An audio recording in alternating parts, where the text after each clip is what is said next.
you're not doing it at home, but you're doing it for somebody else, you got your priorities mixed up, right?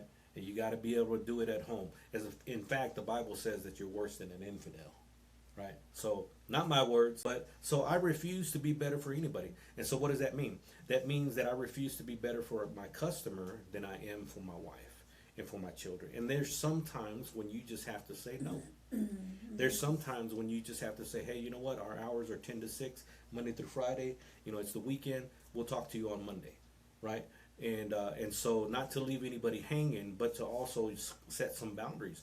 Because where you don't have boundaries, we learned this recently. Where you don't have boundaries, there's going to be chaos. And so the illustration that we saw, or that we learned, in church was the difference between a swamp and a river.